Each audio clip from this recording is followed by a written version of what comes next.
A very warm welcome, everyone, to the International Women's Day NIIM webinar. I'd just like to introduce myself, Amanda Quealy. I'm the CEO here at NIIM, and we have a very interesting and delightful speaker tonight that I'll introduce to you shortly. So just a little bit about NIIM. The National Institute of Integrative Medicine has a number of components. We have a research and education division where we do a lot of research in terms of plant-based medicine and complementary medicine. And we've had a number of interesting projects in the last couple of years during COVID, in particular, looking at vitamin D over that time and its impact on respiratory health. So just a bit of a plug to check your vitamin D levels. NIIM Clinic is obviously our clinical arm, and that's where we practice evidence-based clinical care through our practitioners, through our IV clinic, and our other allied health professionals. And I guess what we've all experienced during the pandemic is a big impact on our mental health. And NIIM has really taken a call to action on that.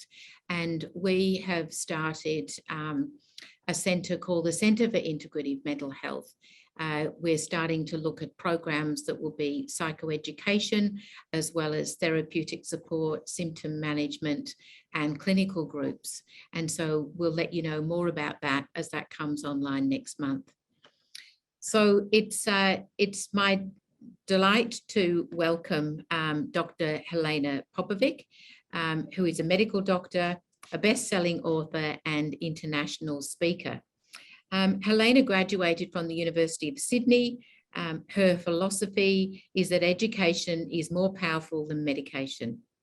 Promoting vibrant mental and physical health is not just her profession, but it's her passion, her purpose, and her way of life. The topic this evening is break your limiting beliefs around health and well-being. Helena will explore the latest discoveries in neuroplasticity and how we can shift our thinking to achieve more than we ever thought possible. Following Helena's presentation, we'll have an opportunity for Q&A. Many people have already sent in questions, and so in the first instance, I'll put those questions to Helena at the end of her presentation, but please feel free to put those up in the chat. And if you can stick around to the end of the webinar, that would be fantastic, because we're going to put you into the draw for two prizes. One is a NIIM dispensary gift pack to the value of $100, and the other is a spotlight voucher to the value of $100 also. And I'd just like to acknowledge the ongoing support that we do receive from the Spotlight Company. Like many women, balancing work and life is a tricky business. Helena is incredibly busy, and so we're very fortunate that she can join us from the Gold Coast today. We did check in to see that she's not had level of impact by the flooding. As you know, a lot of our colleagues and friends and family in Queensland and now New South Wales are certainly suffering with regard to floods. But fortunately, I think Helena told us that it certainly flooded her backyard, but has not damaged your house in any way, which is good to hear. I just wanted to let everybody know that we've actually got participants tonight. About 550 have tuned in from across Australia and New Zealand. So really a very warm welcome. And I hope you really enjoy this evening in listening to Helena's presentation and participating in some of the activities that she's got ahead for us. So thank you, Helena.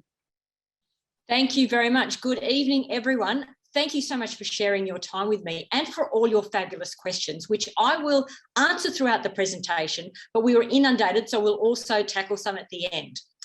So let's rewind to 1968, when researchers from the Yale School of Public Health in the United States questioned 386 very healthy men and women with an average age of 36 on their attitudes towards aging. And they did this by asking them how much they agreed or disagreed with statements such as the following: old people are helpless. Things go steadily downhill as you age. As you get older, you get less useful.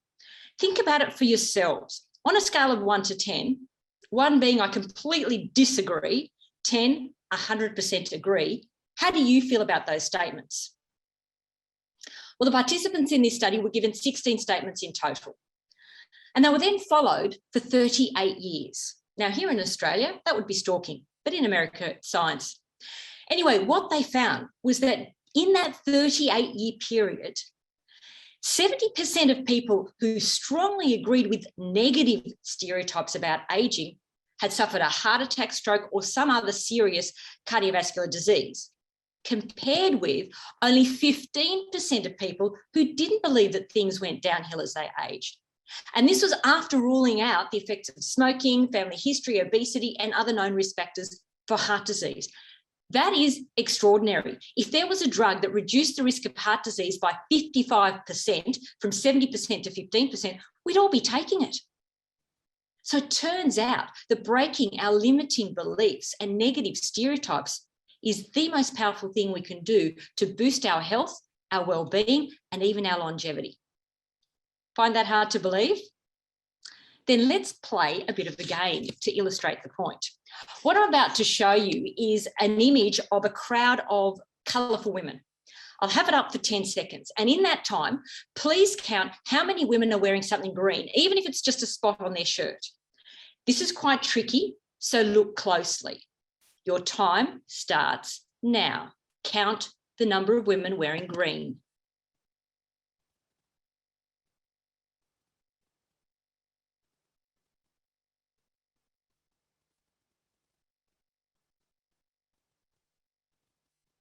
Okay, it's time to type your answer in the chat box.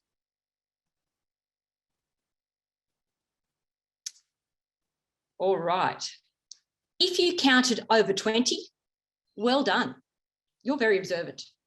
Now, for the next part of the game, in that same chat box, please type in how many women were wearing something blue. Well, come on, we haven't got all day. Are you struggling? Why? Well, I mean, the blue was more obvious than the green, so it should have been easier to notice. The reason that you were struggling is because that's not what you were focusing on. I'm just going to show you. The blue is more obvious, but you weren't focused on the blue. I didn't ask you to do that. That brings us to Neuroscience 101. Our brain filters out what it deems is irrelevant. And for the purpose of the exercise, everything other than green was irrelevant. And here's the thing. We are constantly filtering, not just what we see, but also what we hear and experience, depending on our current needs. And filtering is an essential skill, because otherwise, just something blipped on my slide. Filtering is an essential skill because we'd otherwise get overloaded with all the information around us and we wouldn't be able to pay attention to what was important. However, sometimes this filtering is a disadvantage if we're not focused on things that are of advantage to us, because then we don't notice things that would actually be helpful to us. Okay, here's a second game. I'm going to show you a sketch. Just look at the sketch and type in the chat box what you see. What is this? This is not a trick question, okay? All right, when people are shown this sketch in the month of October, about 50% see a rabbit and 50% see a duck. Some people see both straight away. And believe me, this doesn't reveal any deep-seated psychological flaw if you see a duck versus a rabbit. Now that I've told you, can you see that it can be both? That the ears of the rabbit are the bill of the bill of the duck. Okay, here's the point of the exercise. When people are shown that picture at Easter, remember about 50%, see ducks, 50% see rabbit. But when adults are shown this picture at Easter, 80% of them see a rabbit, and children, 99% of them see a rabbit, because that's what's on their mind. Which brings us to Neuroscience 102. What we see is influenced by context. And so is what we hear, feel, smell, and taste. Who enjoys a firm massage? Like, I just love it. I find it such a relaxing, pleasurable pain, but it's just gorgeous. But if I were having an argument with someone and they poked me or squeezed my arm with the same pressure as the massage, I'd be calling physical assault. It certainly wouldn't be relaxing or pleasurable. Our brain interprets things in context, not in isolation. And this is another thing that can bias us against us or for us. Consider the following brilliant experiment. Who enjoys a glass of wine? If you're a bit of a wine buff, you'll know that the words used to describe red and white wines are quite distinctive. If I said, ooh, smoky charcoal with a hint of blackberry and edgy tannin, you'd know I was talking about a red, wouldn't you? Okay. So a team of brain researchers paid a visit to the University of Bordeaux, one of the pinnacles of the wine tasting world. And they added a drop of tasteless, odorless red dye to a bottle of white wine and gave it to 54 wine tasting professionals. Did you know that wine tasting professionals were called enologists? I never knew this until the research paper. Wine tasting and the study of wine is actually called enology. Who'd have guessed? Anyway, every single one of the wine aficionados described the wine as a red, even though it was a dyed white.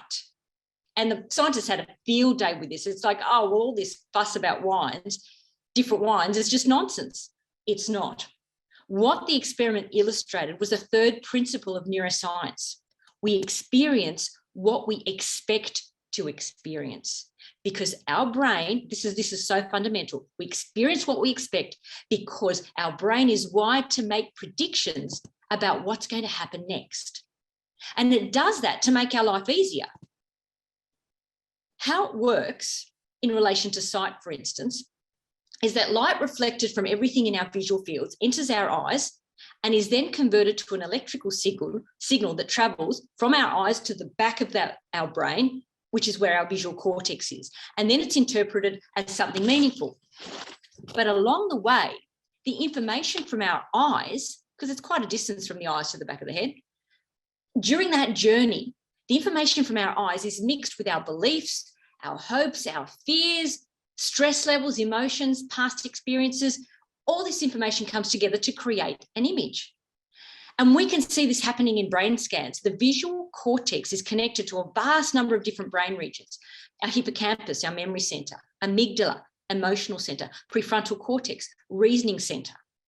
So our eyes take the photo, but we do a whole lot of photoshopping before we release the image to ourselves, which means we don't see with our eyes. We see with our brain. And the same goes for our other senses. We hear, smell, feel, and taste with our brain as well. That's why our beliefs and expectations have such a powerful effect on our experience of life, because our beliefs and expectations feed into the information obtained through our senses, and our brain then directs our body to behave accordingly. Now, the best known example of this is the placebo effect, which is nothing short of extraordinary.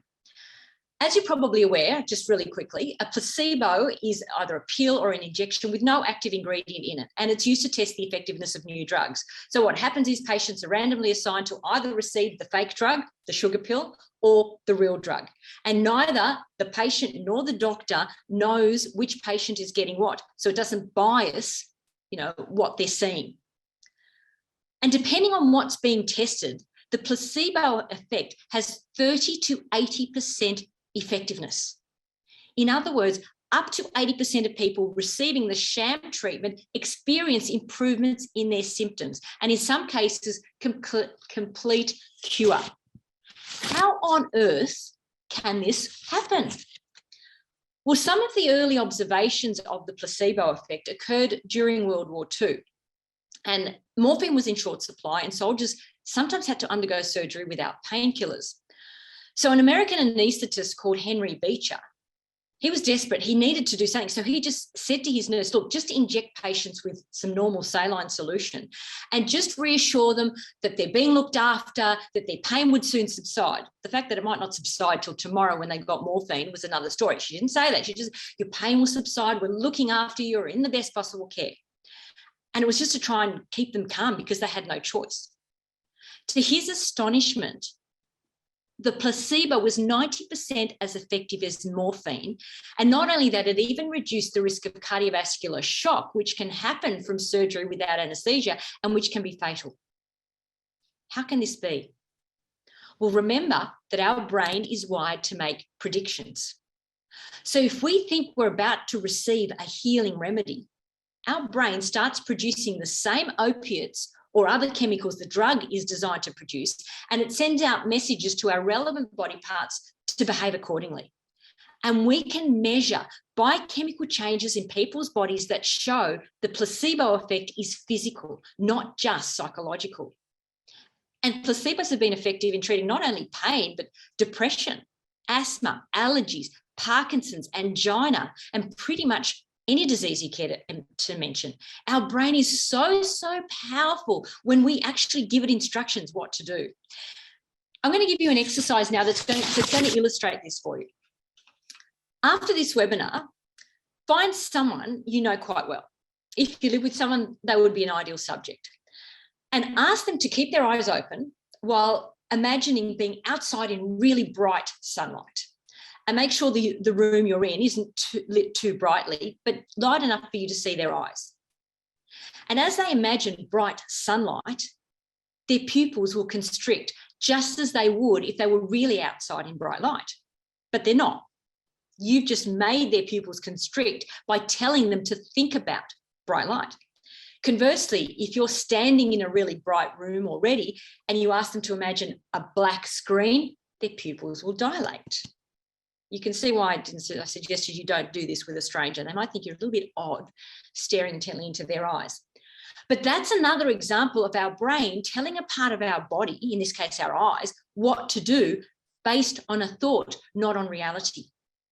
And this happens, in terms of the pupil dilation, this happens naturally whenever we're about to go outside, because our brain anticipates when we go outdoors on a sunny day, the light's going to be bright. So our brain constricts our pupils in preparation for the glare. Again, our brain is making predictions about what needs to happen in our body. And here's the most extraordinary thing of all. The placebo can work even when people know they're receiving a placebo. What?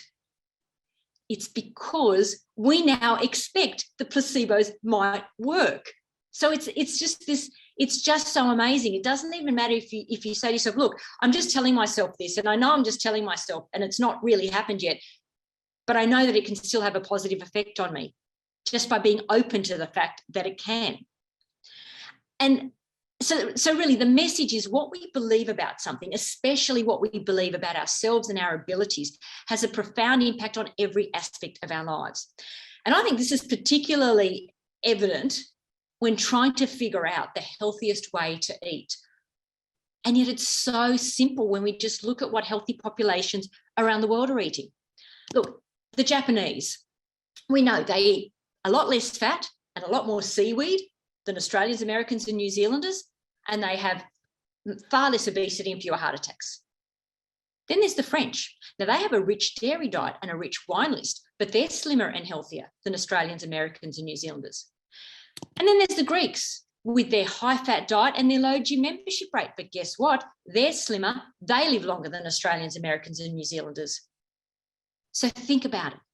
It's obvious. Eat and drink what you like. It's speaking English that kills you. I'm absolutely serious about this. We do far more damage by what comes out of our mouths than what goes in. Our language, how we speak to ourselves, how we speak about ourselves, and how we speak about our food has a huge impact on our health, our weight, and our well-being. Our self-talk can make or break us.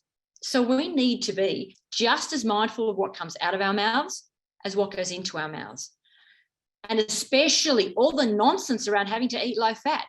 Women who carry excess body fat actually live longer than men who mention it to them. Now, let me tell you about one of my favourite studies. It was 2011, and volunteers were all given the exact same milkshake. And then they were randomly assigned into one of two groups. Group number one were told that the milkshake was a low-calorie diet shake. Group number two were told that the milkshake was an indulgent treat. And afterwards, after they'd finished their milkshakes, the participants had blood samples taken and their hunger hormones measured. Now, remember, everybody was drinking the same shake and the same amount. Now, one of the main hormones whose levels go up when we're hungry and down when we're satisfied is called ghrelin.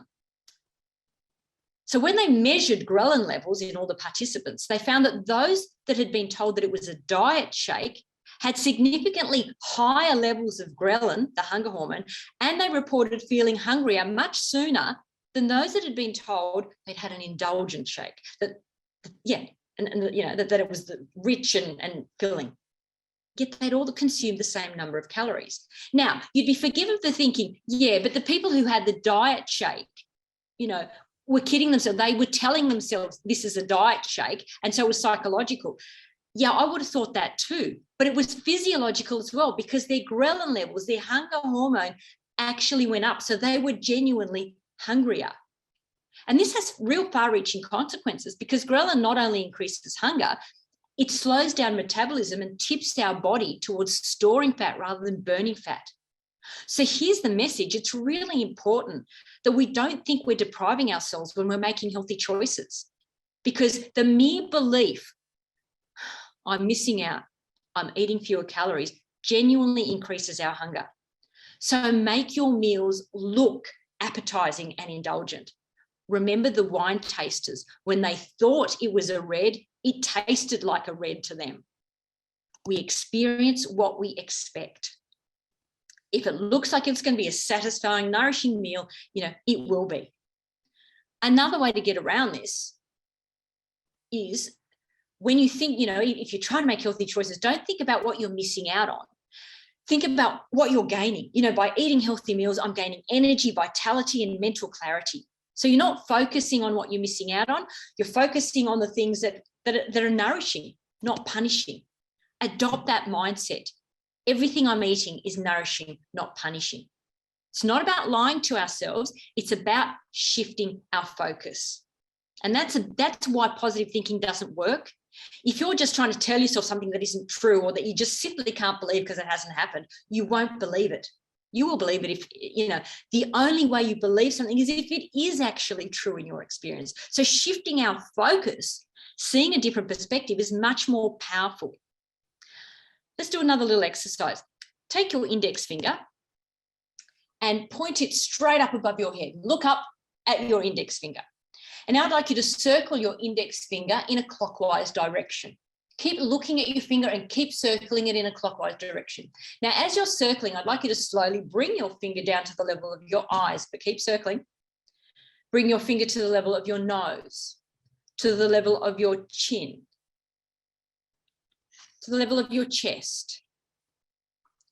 Now look and see which direction is your finger circling now. Wow, it's now circling in an anti-clockwise direction. But when you were looking up, it was clockwise. When we change our perspective, things can look very different, but equally true. Here's another way our beliefs trip us up. Most people think that exercise increases hunger. Guess what? The opposite is actually true. Whenever we exercise, we produce a chemical called BDNF. It stands for brain-derived neurotrophic factor. And among other things, BDNF reduces hunger. And the more intense the exercise, the more it suppresses hunger via additional hormones like adrenaline and noradrenaline. And the effect is immediate, peaks around 7 hours later, and wears off after 24 hours. So biologically, when we exercise, we do not produce more hunger hormones. Now, I will bet many of you are thinking, but I'm genuinely hungry after exercise. And I genuinely believe you. And if you had a blood test, I'd probably find your ghrelin levels elevated. But that's because you expect to be more hungry after exercise. So your body is producing ghrelin based on your expectations, just like the milkshake drinkers. But here's the really marvelous thing. Now that you know hunger is not stimulated by exercise, you won't get ravenous after exercise anymore, because the mere knowledge that something isn't true has busted your belief, or at least introduced an element of doubt, so it hasn't got the same hold on you. And even if you find what I say hard to believe, though it is backed by medical research, I've planted a seed. I have ruined this belief for you, and you're going to pay more attention to whether or not you really are hungrier after exercise. And by having an attitude of curiosity and an open mind, you'll allow your body to respond as it was designed to respond, rather than in accordance with your expectations. That is one of the keys. One of the most common questions is, how do we break limiting beliefs? Just have an element of curiosity and ask yourself, is this really true? Could I see this in another way? Now, just on the subject of exercise, of course, if you haven't eaten all day and then you exercise, you'll be hungry, but it won't be the exercise that's made you hungry. And hunger comes and goes in waves. So even people who are fasting, don't experience hunger all the way through. Whatever you're doing, exercise will reduce your hunger rather than increase your hunger, even when you're fasting. A word of warning. Studies have found that thinking about exercise and not doing it does stimulate hunger. Such is the power of our beliefs. And this was demonstrated at the University of Illinois, where students were shown one of two leaflets. Group number 1 read about the value of friendship. Group number 2 read about the value of exercise. And afterwards, they were offered raisins and asked to rate their flavour. The students who'd been reading about exercise ate 30% more raisins than the students who'd been reading about friendship. So don't think about exercise, just do it. And if you think after this webinar that you're hungry because we've been talking about exercise, you're not. It's just a trick of your mind. Switch your attention to something else and your supposed hunger will soon subside. Or better still, go out and do some exercise. Another way people often dilute the benefits of exercise, either consciously or unconsciously, is who's done this, rewarding themselves with food immediately after exercise, even though they aren't hungry. So make your exercise intrinsically rewarding, and tell yourself that exercise, like food, is nourishing, not punishing. Make that one of your new mantras, whether it's food, whether it's exercise, whether it's whatever you feel you need to do for your health, but you don't feel like doing it. This is nourishing, not punishing, and it all genuinely is. The other thing we tend to do, research has found, is that people often unconsciously move less during the day if they know they'll exercise in the evening or if they've already exercised in the morning. So just remember the goal, increase overall movement in as many ways as you can, rather than conserving your energy for a single bout of movement at a set time during the day. This was demonstrated in another experiment. This was in 2007 now. A group of hotel room attendants from 7 different hotels across North America underwent a detailed assessment of their health and fitness levels. And they all perceived that they were too busy to do any exercise, and their tests supported their view. So they tested blood pressure and waist circumference and weight and a whole lot of measures. And they didn't come out looking too good. Now, half of the group were just told their results, and that was the end of it. The other half of the group were told, you know what? Everything you're doing, cleaning, pushing, lifting, all the manual work you do as a cleaner is really good exercise, burns loads of calories, and you actually fulfill the criteria for getting more than, the recommended amount of exercise every day, just because of your work. Well done. And they put up signs in all their staff rooms, telling them about the health benefits of their work. And they said, all the best. 4 weeks later, they came back and they retested everybody's health. Now, the room attendants who'd just been told their results, there was no change. Why should they be? Unless they had, made a conscious effort to do something different, which they didn't, nothing had changed. But the room attendants who'd been told that their work was excellent exercise and that they were getting a good amount of fitness, all of them, their health had improved. And they were asked, are you doing any more now? No, we're just doing the same thing. But, it's good to know that what we're doing is good exercise. The mere belief that what they were doing was exercise was good for their health actually improved their health. Perceived fitness is just as important as actual fitness. In fact, perceived fitness is a better predictor of longevity than actual fitness. This blows my mind. This was a 21-year study involving 60,000 people who were questioned about their beliefs around exercise and also quizzed on how much exercise they actually did. And what they found was that the people who said things like, oh, I know my exercise is making me stronger. I know exercise is good for me, even though I don't always feel like doing it. exercise really clears my head, helps me manage stress. I'm really happy about my level of fitness. Now, those people were much healthier than those who exercised the same amount or more, but said things like, I just never feel fit enough. I just don't feel I'm really getting there. I'm not improving. I'm not seeing very much difference. Those people were much, much less healthy. In fact, those who believed that they were fitter than the average person, regardless of the amount or type of exercise they did, were 71% more likely to be alive at the end of the study than those who didn't see themselves as fit, even if they did plenty of exercise. That's extraordinary. So don't negate the positive effects of exercise. Whenever you move, and remember, if you don't get time to go to the gym, it doesn't matter. Whenever you're vacuuming, whenever you're walking, whenever you're going to post a letter, whenever you're doing anything physical, just remind yourself, I'm doing something good for my health. This is actually exercise and it's improving my health, because this will magnify the benefits of exercising. Now, let me just make the point. You can't just think yourself fit if the only exercise you're doing is, your thumb on the TV remote control. You actually do have to be doing something for this stuff to work. The point is, just be careful what you think, because our thoughts modify the effect that something has on us. Another study, this was 30,000 adults, examined the effects of chronic stress. Now, there's no denying that severe long-term stress erodes our immune system and increases the risk of poor mental health and poor physical health. No denying that.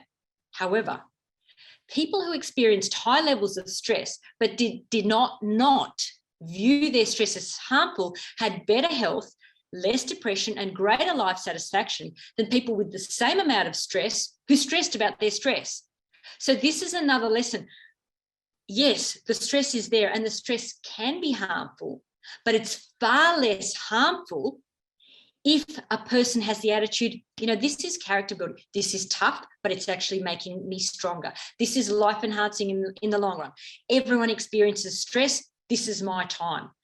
If you can not amplify the stress by saying, oh my God, I'm just so stressed and I know that stress is really harmful, that's just going to make things worse. Because by saying to yourself, stress makes me stronger, it actually will. And I'm telling you now, this again, you might think, oh, I never really.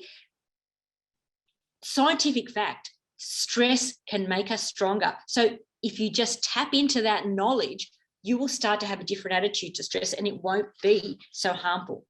Our beliefs program our brain to deliver the outcome we expect.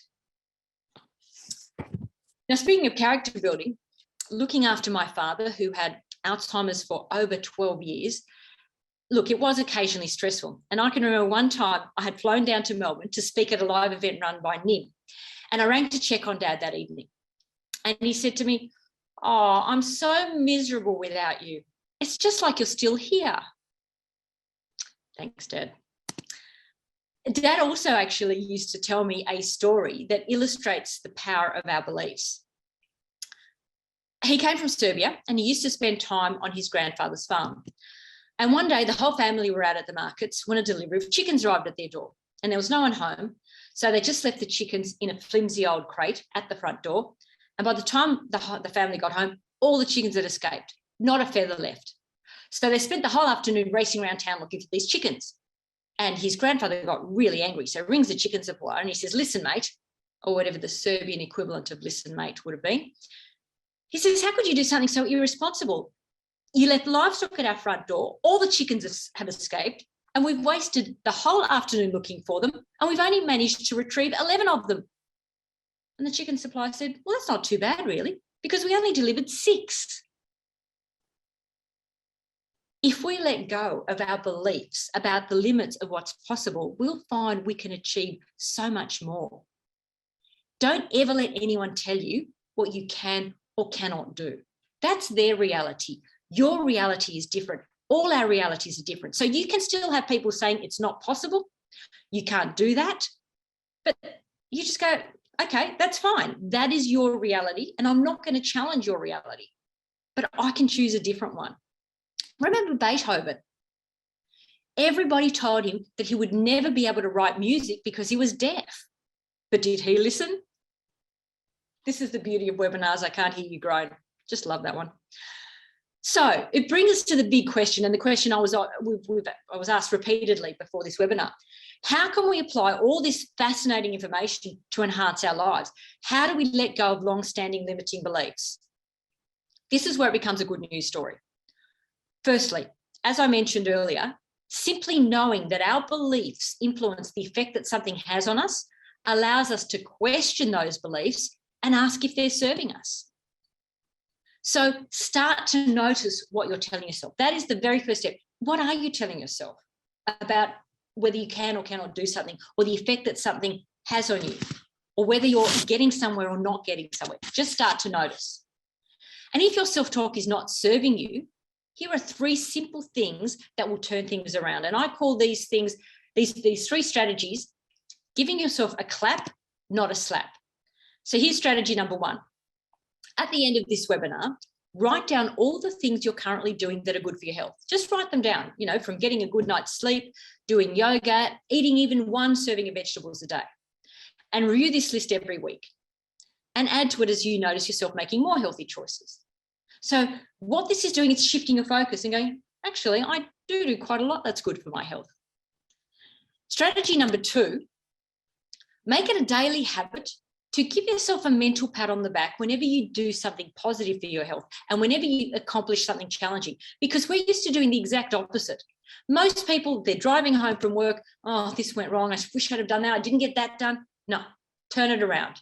Instead of focusing on what you didn't achieve, focus on what you did and just run through it in your head. So again, you see, you're not lying to yourself, you're just focusing on what you did achieve. So I managed this meeting, I handled that conversation really well. And I did manage to get out for my walk at lunchtime. Give yourself a clap whenever you tick something off your to-do list rather than a slap when you don't. And this really starts to build up a self-image that you are a strong, healthy, competent person. It's like becoming your own coach.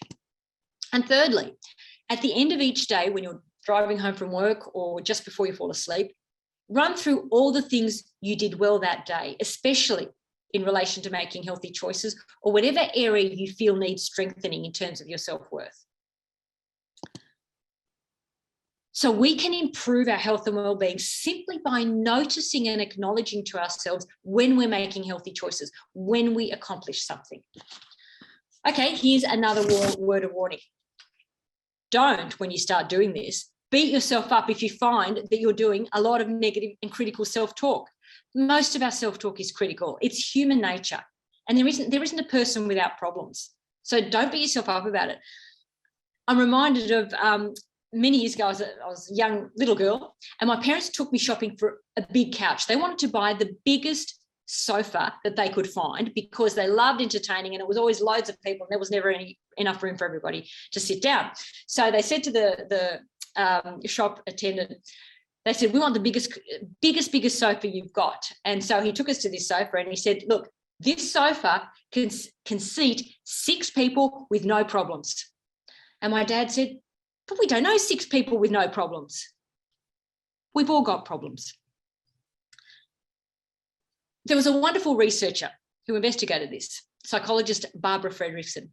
She has shown that even though, being self-critical is part of the human nature, as long as your positive evaluations outnumber your negative evaluations by a ratio of 3 to 1, you will come out on top. If it's only 2 to 1, you'll be unhappy. 1 to 1, you'll be clinically depressed.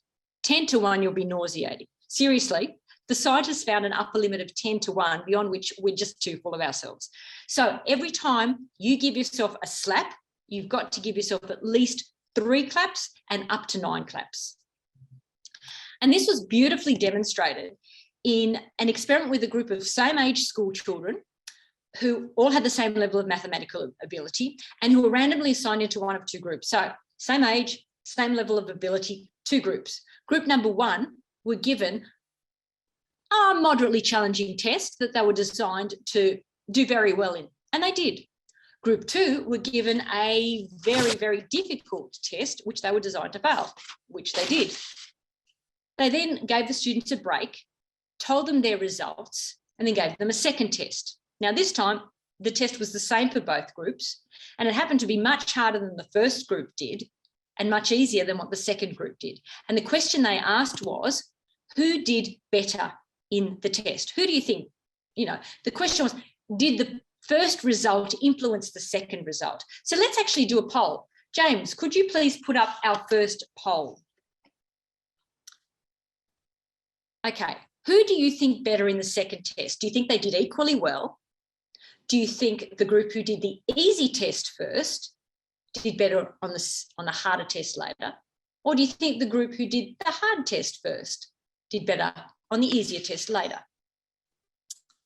So let's see what.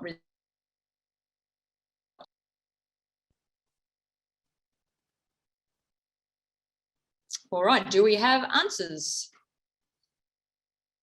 People are still answering, Helena. Give me one more second and I'll put it through. No problem. I'll have a sip of water.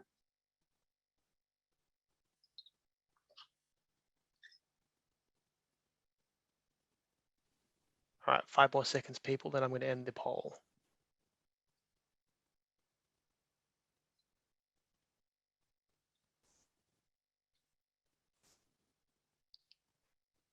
Okay, very well done. You can close the poll now. James, thank you very much. The correct answer was the group who did the easier test first performed better in the second test. Why? Because of their beliefs about themselves and their self-talk walking into the second test. Because the researchers also said, okay, tell me what you were thinking when you walked into the second test. The kids who'd done well were saying to themselves, oh, I like these tests. I nailed it the first time. Don't see why I wouldn't nail it the second time. The kids who'd failed the first time walked into the second test thinking, I suck at this. These are really hard. And they actually dragged down their own performance with their self-talk. Wow. Which brings us to another very powerful yet deceptively simple strategy to boost your confidence, to reduce any stress you're feeling, and to actually enhance your performance in anything you're about to undertake. And I call it your success story. I want you to think of a time when you achieved something, accomplished something that was not easy, that you weren't even sure that you were able to achieve, or that it took a lot of effort and determination, but you got there. And I want you to remember it with as much detail and really remember how you felt. And whenever you're struggling or feeling flat or not sure you're making progress, or before a job interview, or just think I'm not getting anywhere, bring to mind your success story. Play the achievement back to yourself, because amazing changes will immediately start to happen in your brain and your body. Firstly, your brain, just by visualizing, remember, you're not lying to yourself. You are remembering something that actually happened. And maybe you haven't thought of something right this instant, but after this webinar, make it a priority to create your success story from one of your memories. Your brain will start to release neurotransmitters like dopamine, serotonin, acetylcholine. And these three neurotransmitters increase motivation, increase powers of concentration, increase our focus. So we'll immediately be making ourselves more capable for the task at hand. Our posture will become more upright. We will actually become physically stronger, and you'll start to get ideas about how to move past whatever obstacle you're facing. Very quickly, let me give you my success story as an example. If anyone has been to Tasmania, you will recognize this mountain range as the walls of Jerusalem. And it was my goal to climb them. It takes around 13 hours return, can take a lot longer, but if you're just going straight up and down, people estimate 7 hours up, maybe 6 hours down. There's only one problem, and most people camp when they get up the top, do it over 2 or even 3 days. There's one problem. I was A, by myself, and B, the biggest problem of all, it was snowing on top of the mountain. It wasn't snowing down the bottom, but it was snowing up the top. Now, let me tell you something. There is no way known to man I'm going to be camping by myself in the snow. I hate the cold. I live on the Gold Coast. It wasn't going to happen. So I said to myself, I've got to do this in one day. I've got to do the 13 hours. And remember, I don't want to be climbing back in the dark. So I left at 7 o'clock in the morning, and I set the goal of being back by 7 o'clock in the evening. Now, did I tell anyone this? Yes, I told the hotel receptionist who was going on holidays that night. Now, I didn't say that this was to be your greatest display of intelligence, just a time when you succeeded. Now, you know from what I've already said that I made it. And I would love to have spent the whole webinar telling you about the trials and tribulations of going up and down that mountain, but you don't need to know that. the important thing is that's my success story. I just felt so exhilarated when I was up at the top. That was my first exhilaration. And then when I made it back down just before dark, best feeling in the world. I use that if I walk out onto a stage and I've been warned that it's a really hard, tough audience, I will think of my success story and go, look, I nailed that mountain, I'm going to nail these people. If I'm going for a job interview, if I'm about to attempt something that I'm nervous about, I think of my success story and I know, okay, I'm in the best possible headspace to tackle this. That is the power of your success story. So let's just do a quick summary for now. We're almost there.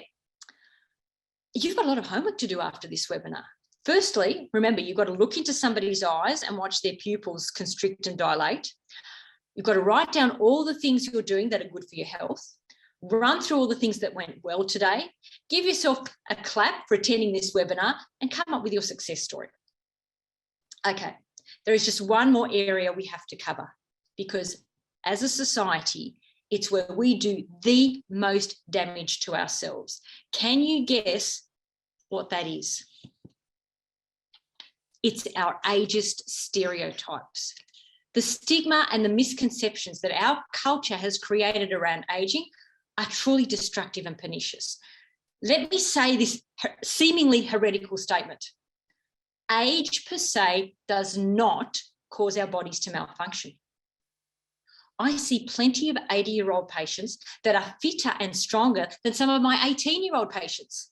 Why? Because the 80-year-olds do regular exercise, eat real whole unprocessed food, spend time in nature, and have a rich social life. Whereas the 18-year-olds do no physical exercise, live on fast food, spend all their time indoors, and most of their social interactions are online. I'm not saying all 18-year-olds are like that, nor are all 80-year-olds, physically fit and active. What I'm trying to say is it's not their age that makes them sick.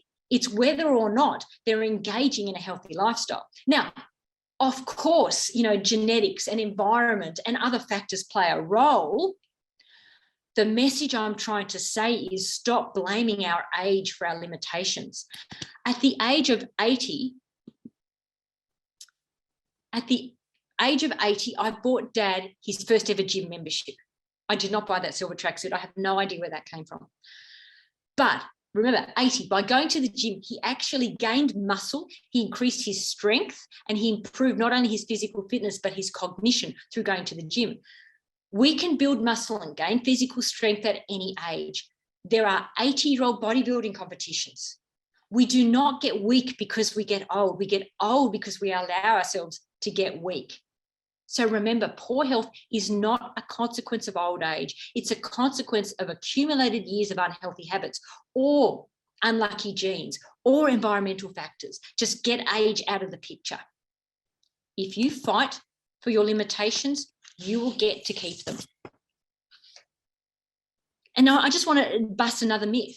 People think everything, especially cognition declines with age.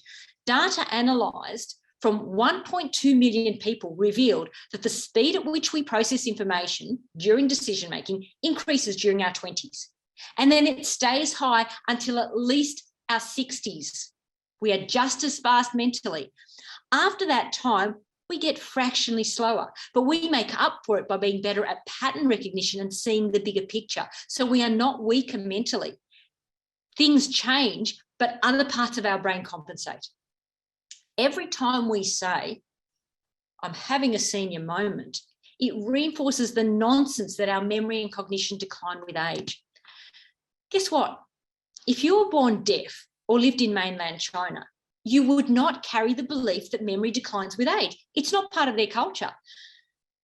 Famous psychologist from Harvard University, Professor Ellen Langer, she wanted to test whether cultural stereotypes contributed to memory loss. And so what she looked at young and old people in the United States, in mainland China, and deaf people. And she quizzed them all about their attitude to memory. And then she gave everyone a memory test. Now, young people in all age groups, in all the Americans, the Chinese, the deaf, young people all performed about the same. But when she tested the memory of the older people, the Americans did a lot worse than the Chinese and the deaf people. And when she looked at what they'd written about what do they associate with aging, the top thing that the Americans associated with aging was declining memory, whereas the Chinese and the deaf people, hardly anybody mentioned memory. So the decline in memory in the Americans was not a genetic thing. It was due to their cultural belief and the fact that we are constantly hearing that our memory declines with age. Know that it doesn't have to be that. It's so much of the conversations we have. You know, if we forget something in our 20s, we don't give it a second thought. Or if we do, it's like, oh, I had a big night, haven't had my cup of coffee, moment of distraction. But if we forget something in our 70s, we worry it's a sign of decline. Oh my goodness, is this Alzheimer's? And that anxiety triggers cortisol release. Cortisol causes brain freeze, which makes our memory worse. Cortisol also destroys brain cells in the hippocampus, which is our brain's memory center, and thereby it increases the likelihood of more memory lapses. Then we become hypervigilant for further signs of weakening memory, and we start avoiding situations where our memory is tested. Guess what? Use it or lose it. Before we know it, we've actually created a self-fulfilling prophecy. One final study wanted to uncover the various determinants of healthy aging. And guess what? One of the most powerful things that helped us age well, it was having sprightly grandparents. It wasn't due to genetics. It was due to having vibrant role models. Children exposed to elderly people who are active and independent learn that old age is associated with freedom, not frailty. In many ways, we're actually taught how to age by those around us. You know, the Japanese island of Okinawa, and there's a region in Sardinia, it's home to the longest living people in the world.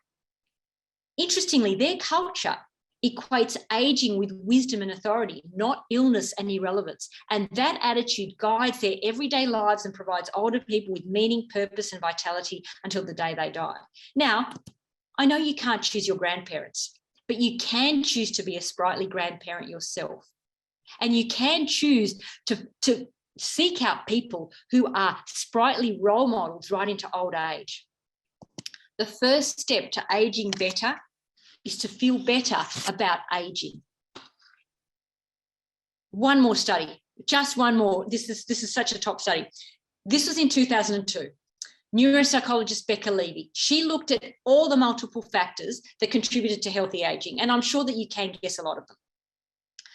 In fact, let's do a second poll. Are we ready to put up the second poll? I want you to look at the 10 options there and which of the following add the most years to our life? Which of the following 10 things do you think contribute to the most to contribute the most to healthy aging and longevity? Or do you think it's all of them contribute equally, which is the last option? So I'll give you a bit of time to answer this question.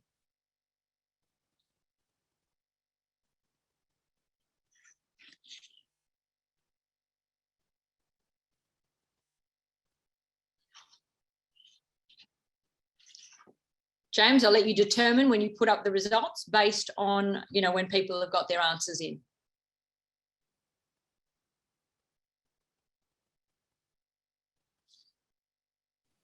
All right, 5 seconds left for everybody. Right.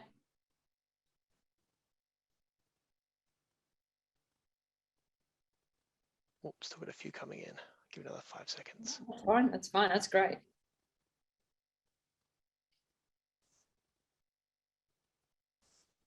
There we go.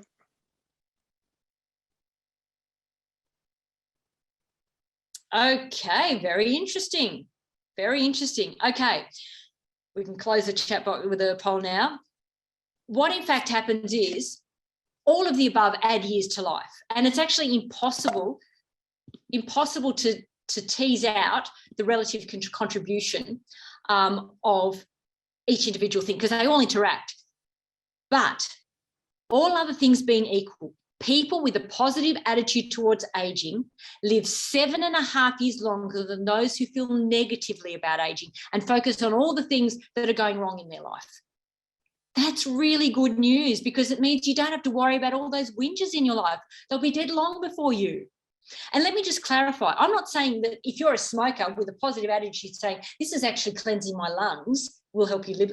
That's not going to negate the negative effects of smoking. But if you line up all the smokers, those with a positive attitude towards aging will live longer than the smokers with a negative attitude towards aging. So, you know, when you equal out all these things. So finally, one of my pet hates is the term anti-aging. Why should we be anti-aging?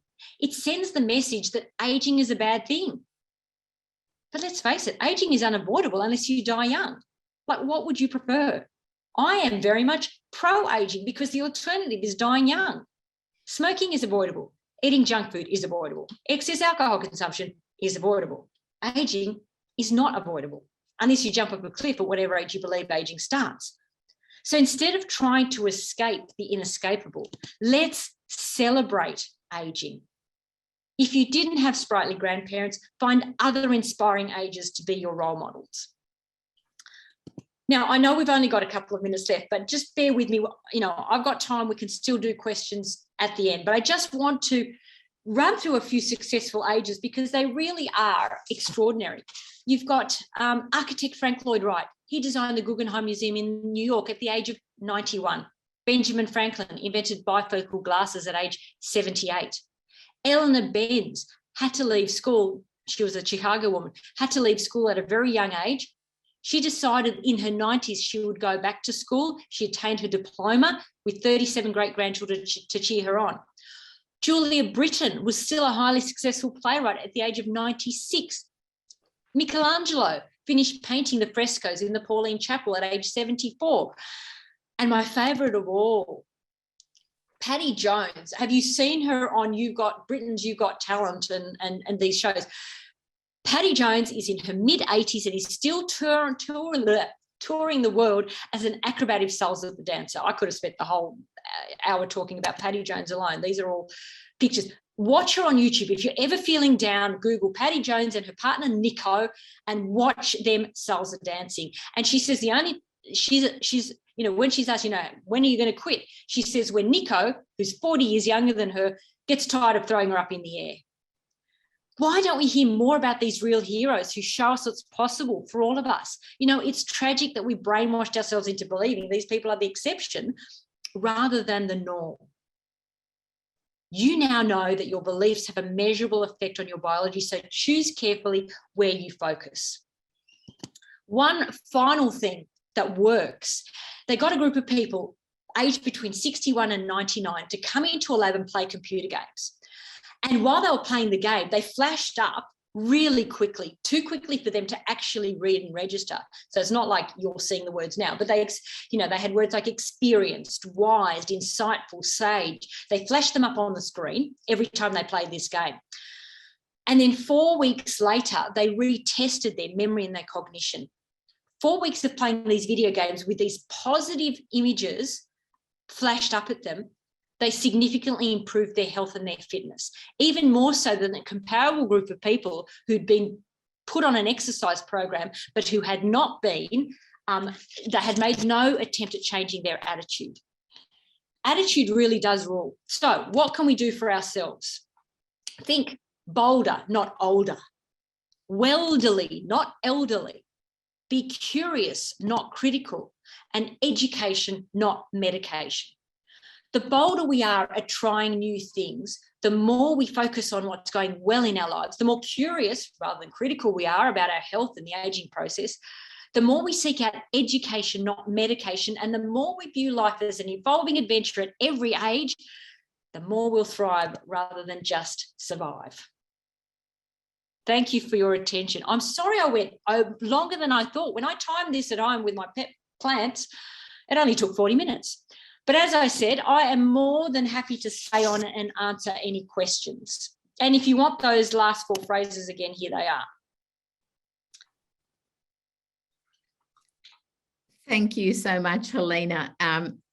Not only inspirational, but motivational, which I obviously need for some of those significant behaviour changes and the way in which we're thinking. And have to say I feel quite good now about vacuum cleaning and cleaning. And absolutely on the same page with you with regard to aging and that being, I mean, obviously it's inevitable, but it being positive and having some, inspirational, positive older people in your life is so important. Brings a real perspective, doesn't it? Yes. We did get a number of questions that came through before the webinar tonight. So I thought I might just run through a couple of those.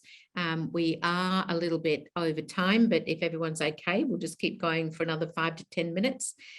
So just in terms of breaking some of those beliefs that we have entrenched in our thinking, we might have self-doubt. How do we maintain those sort of changes? What might be your sort of top 5 tips to breaking the mold and then keeping those changes and keep motivated to keep those changes? I think the most important thing is being observant of ourselves, starting to just be the observer of our thoughts and realize that we are not our thoughts. So observation and awareness and knowledge, okay, I'm having this thought now, is it serving me? So just being more mindful and being aware, I think, is the number one thing, and turning it into a habit. Repetition is what rewires our brain. So I think that is the most important thing. Observing our thoughts, recognizing that we are not our thoughts, and questioning our thoughts. Are they serving me? And maintaining that attitude of curiosity and saying, okay, if this is not serving me, how can I just change my perspective? It's really about, the maintenance is about continuing to have these interesting conversations with yourself, not trying to force yourself to change your belief, because you can't, but just questioning yourself and saying, look, what if I shifted my perspective? Asking the what if question. How might I be able to see this differently? Asking questions. And then it actually becomes fun and you're not putting all this undue pressure on yourself. And that's kind of, I guess, you develop more insight into your own feelings, thoughts and actions if you do see yourself from the outside in. Yes.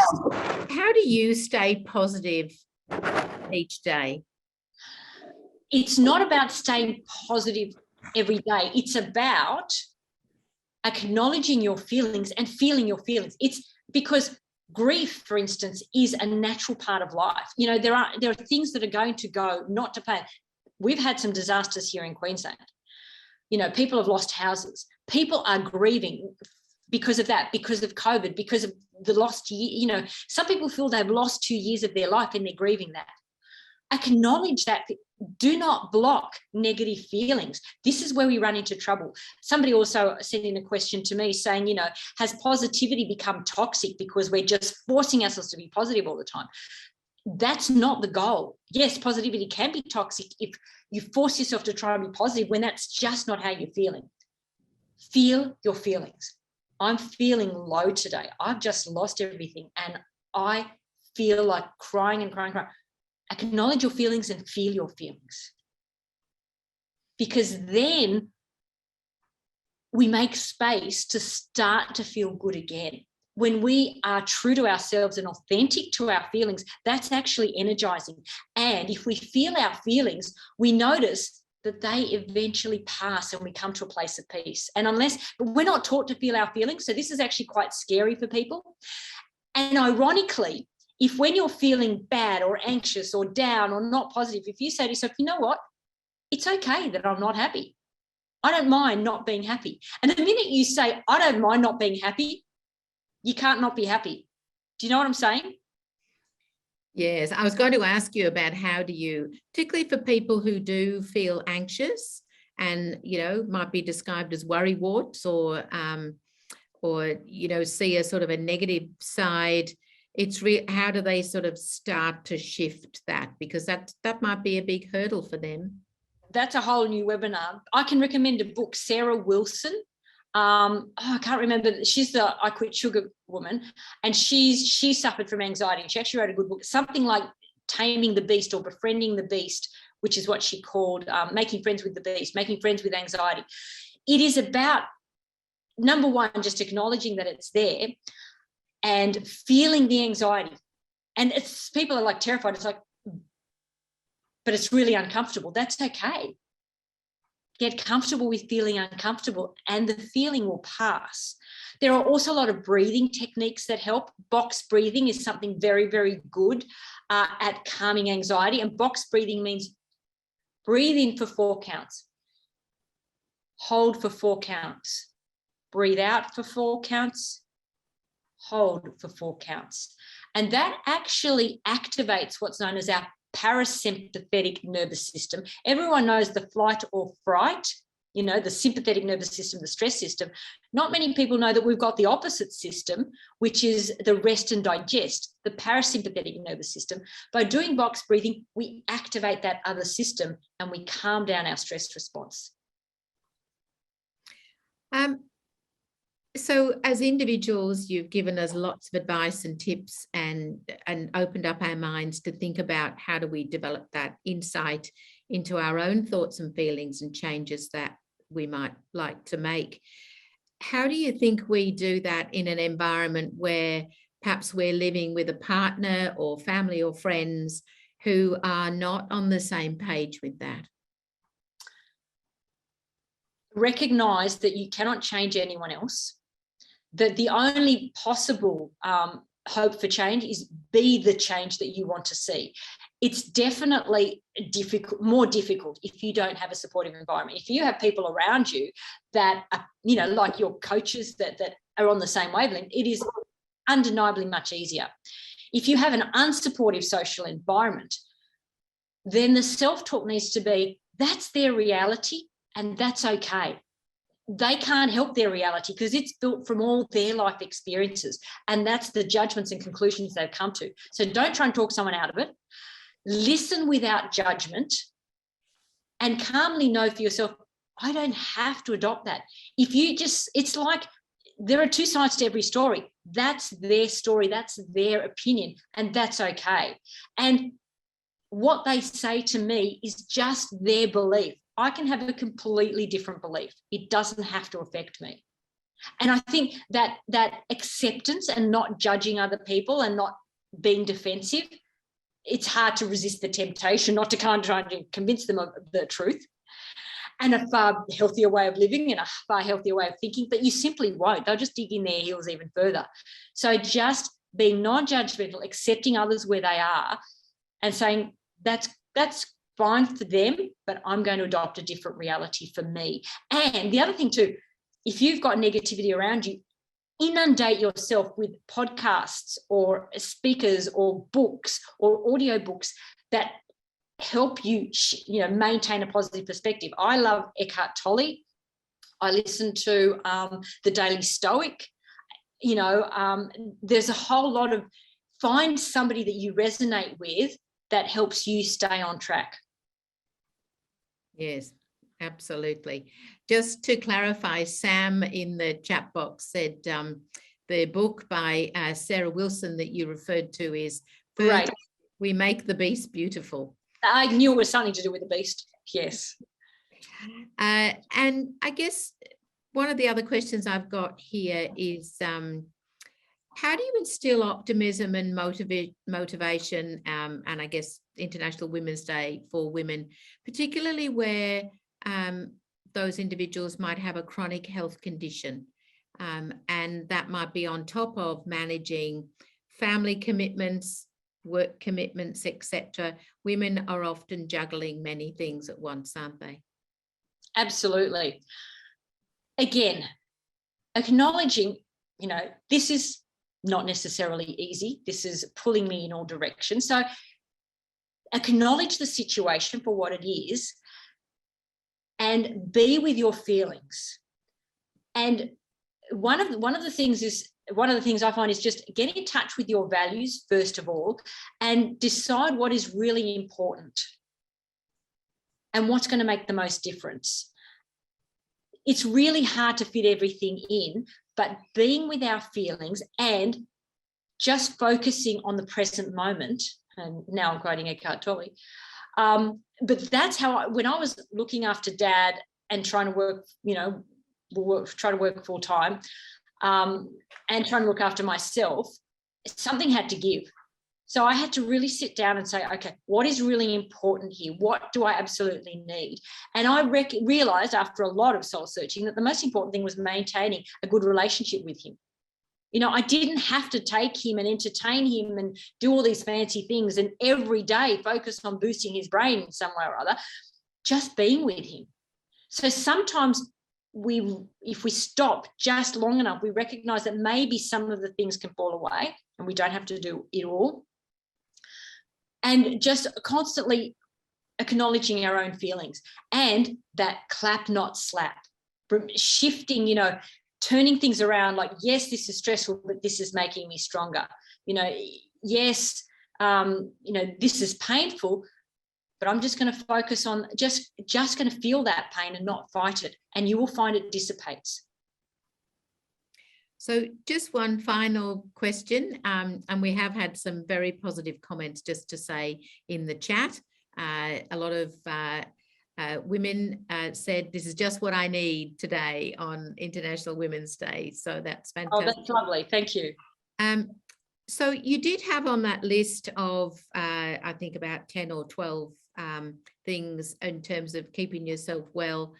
What role do you think that sleep deprivation plays in our overall health and well-being? It's huge. So, but again, they've actually done studies on this. Yes, it's undeniable that when we're sleep deprived, it is much harder to maintain positivity. We are much more negative if we haven't had a good night's sleep. However, if you wake up saying to yourself, I've had a terrible night's sleep, I just haven't had enough, this is going to be a bad day, and I know how hazardous it is and how much little energy I'm going to have, it's just going to make it all the worse. So it's about reframing. Somebody typed it, it's all about reframing. Say, okay, I haven't had a good night's sleep, or I haven't been getting a good night's sleep. Acknowledge that, but that doesn't have to ruin my day. Do try everything you can to get a better night's sleep and to start to build in a wind down routine, having the room dark, you know, not having noise, having your bedroom dedicated to nothing but sleep. Try and create an environment that's conducive to sleeping. But if you haven't had a good night's sleep, saying to yourself, I'm going to get through this day anyway. There are things I can do nonetheless to pick up my energy. And that could be, you know, I'll at least try to, and look, undeniably, if we're sleep deprived, we're hungrier, our stress hormones are up. So yes, sleep deprivation does play havoc with our mental and physical health. And I would put that as that is my number one priority. Above exercise, above food is sleep. Because if I've had a good night's sleep, everything else will be easier, including maintaining a positive attitude. But if you can't, then at least try and reframe and say, this is only temporary. I will, if I can't get on top of my sleep now, I will at some point.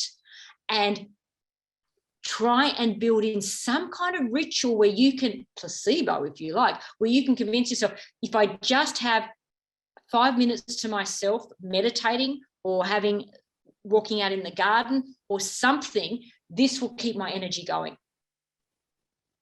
Yeah, fantastic.